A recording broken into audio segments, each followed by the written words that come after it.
Assalamualaikum warahmatullahi wabarakatuh. Halo semuanya, perkenalkan nama saya Vindi Agni Trisnawa dari Prodi PGMI dengan NIM 0601072223 Fakultas Tarbiyah dan Keguruan UIN Sunan Ampel, Surabaya. Di sini saya akan menjelaskan tentang pembelajaran Maharot Kitabah dalam bahasa Arab MI bagi pembelajar pemula. Nah, untuk penjelasan yang lebih lanjut, silahkan simak video berikut ini. Nah, untuk sebab-sebab yang akan kita bahas pada video kali ini, yang pertama ada pengertian pembelajaran Maharot Kitabah, yang kedua ada jenis-jenis pembelajaran Maharot Kitabah, yang ketiga ada metode dalam aktivitas pembelajaran Maharot Kitabah, yang keempat kelebihan serta kekurangan pembelajaran Maharot Kitabah. Nah, untuk penjelasan yang lebih lanjut, mari kita simak video selanjutnya. Maharot Kitabah juga bisa disebut dengan keterampilan menulis. Nah, Maharot Kitabah atau keterampilan menulis adalah kemampuan dalam mendeskripsikan serta mengungkapkan isi pikiran mulai dari sesuatu atau aspek yang sederhana yaitu menulis kata-kata hingga ke aspek yang kompleks yaitu membuat karangan tulisan. Nah, dalam bahasa Arab, keterampilan menulis ini dimulai dari pemahaman dasar tentang menulis, yang kedua menyambung huruf, yang ketiga menulis kata, yang keempat menulis kalimat, yang kelima menulis tanpa teks, dan yang keenam menyampaikan ide atau gagasan dengan tulisan atau biasa yang disebut dengan karangan tulisan. Nah, langkah awal bagi pembelajar pemula dalam mempelajari Maharot Kitabah yaitu dengan mengenalkan al-kalimat. Al-kalimat adalah unsur pembentukan kalimat, kemudian al-jumlah yaitu satuan kata yang dapat membentuk pemahaman makna, kemudian al-faqra yaitu paragraf, dan kemudian uslub yaitu gaya bahasa. Nah, selanjutnya kita akan membahas tentang jenis-jenis pembelajaran Maharot Kitabah. Secara garis besar dalam bahasa Arab, Maharot Kitabah terbagi menjadi 3 kategori.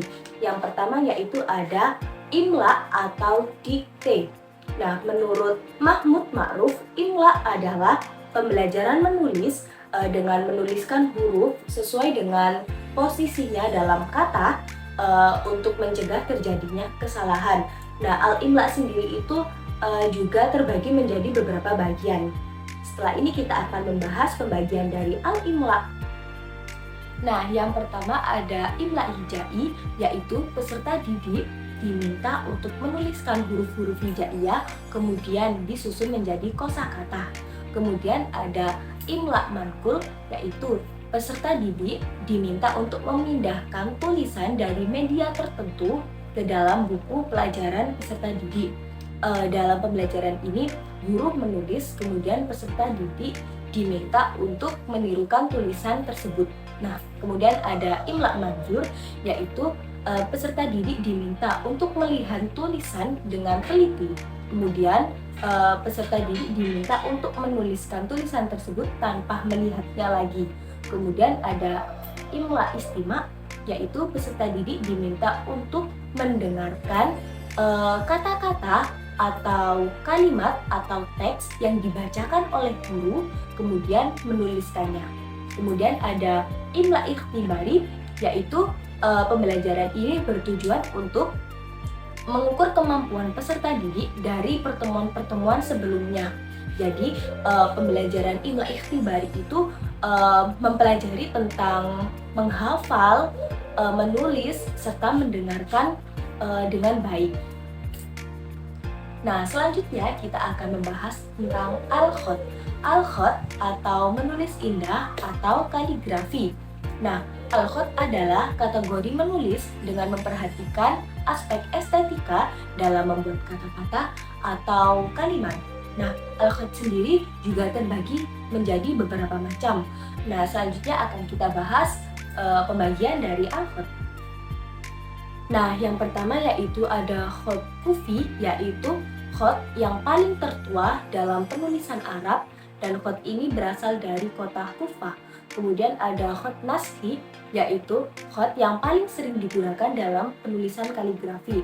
Dan penulisan khot ini mudah dibaca serta banyak dijumpai di berbagai tempat. Kemudian ada khot sulusi, yaitu khot yang digunakan sebagai dekorasi atau sebagai hiasan pada bangunan. Kemudian ada khot faridsi, yaitu khot yang digunakan dalam penulisan pada mushaf Al-Quran atau pada buku ilmu pengetahuan. Kemudian ada khot diwani, yaitu khot yang awalnya digunakan untuk keperluan pemerintahan seperti menulis dokumen kenegaraan. Kemudian ada khot riqa'ah, yaitu khot yang sederhana dan banyak dipelajari oleh pemula karena struktur polanya mudah dipelajari. Nah, selanjutnya yaitu ada al-ta'bir wa al-insya atau mengarang. Al-insya atau mengarang yaitu keterampilan menulis dengan berorientasikan pada pengekspresian pokok pikiran berupa ide, gagasan, pesan yang diungkapkan melalui bentuk tulisan. Nah, mengarang ini terbagi menjadi dua macam, yaitu ada insya muwajjah, yaitu mengarang terbimbing di mana peserta didik dibantu atau dibimbing oleh guru. Yang kedua yaitu ada insya hur, yaitu di mana peserta didik diberikan kebebasan oleh guru untuk mengarang tanpa ada bimbingan dari guru. Nah, selanjutnya yaitu penjelasan mengenai metode dalam aktivitas pembelajaran Maharah Kitabah. Dalam pembelajaran Maharah Kitabah terdapat beberapa aktivitas yang terbagi menjadi 3 kategori. Yang pertama ada menulis terkontrol, kemudian ada menulis terbimbing, kemudian ada menulis bebas. Nah, untuk penjelasan lebih lanjut, silahkan disimak baik-baik. Nah, yang pertama ada menulis terkontrol, yakni metode dengan pembelajaran yang berfokus pada latihan terarah dan terstruktur. Jadi, guru memberikan panduan kepada siswa untuk membantu mereka dalam mengembangkan keterampilan menulisnya secara bertahap. Nah, dalam metode ini, guru memiliki peran yang sangat dominan. Dan untuk aktivitas menulis terkontrol ini, yaitu seperti menyusun kalimat, menyalin, menulis, dan menyimpulkan. Selanjutnya, yaitu ada menulis terbimbing, yaitu guru berperan sebagai fasilitator dan pembimbing yang membantu siswa dalam mengembangkan keterampilan menulisnya secara individual. Nah, untuk aktivitas menulis terbimbing itu seperti cerita menggunakan gambar, menulis menggunakan gambar, dan membuat dialog.